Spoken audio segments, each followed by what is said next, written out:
To other news now, NRL boss Peter V'landys has been confirmed as a guest at the state dinner at the White House with the US President and the Australian Prime Minister. Andrew Clennell, our political editor, he's travelling with the Prime Minister and filed this update from DC. He wants to sell rugby league to the world, especially the American market. And so he is here. He's been invited to the state dinner. Of course, he's starting his season in Las Vegas. His NRL chair is Racing New South Wales boss. He's a busy man, Peter V'landys, but he spoke to us exclusively about this state dinner invite this morning. It's a great honour to be here, and so I don't really know the details as to what happens during the night. I think they're a well-kept secret, but I'm really looking forward to it and hopefully be able to sell Australian sport.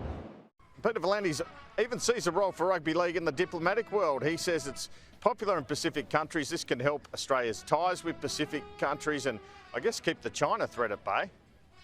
It is also welcome, but he's also very smart. He can see using soft diplomacy in the Pacific. That's a great initiative, and I take my hat off to him. So I think it's more than he's a rugby league fan. I think he sees the potential to strengthen the relationship with our Pacific neighbours. And today in Washington, the Australian journalists travelling with the Prime Minister were given a special briefing on the record by the White House's Head of Communications for National Security, John Kirby. I asked John Kirby what he thought of the fact that Prime Minister Albanese is heading to China to see President Xi in a week and a half and what approach he should take. President Biden believes it's important that we keep lines of communication open with China. Now, I can't speak for Australia, would never do that, but in the United States, we view China as a strategic competitor. It's a competition that we mean to succeed in.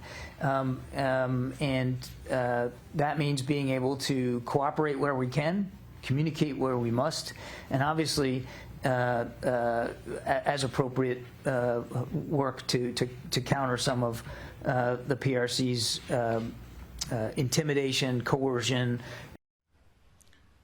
A lot of similarities in John Kirby's language to the Australian Prime Minister. Frankly, he spoke about Australia being a pillar when it came to addressing challenges in the Indo-Pacific, and he denied that the Israel conflict and the Ukraine conflict would take America's eyes off the ball of the China threat whatsoever. He also spoke about the Gaza conflict, the Israel conflict, and said that America has a real fear of a bigger Middle East war breaking out.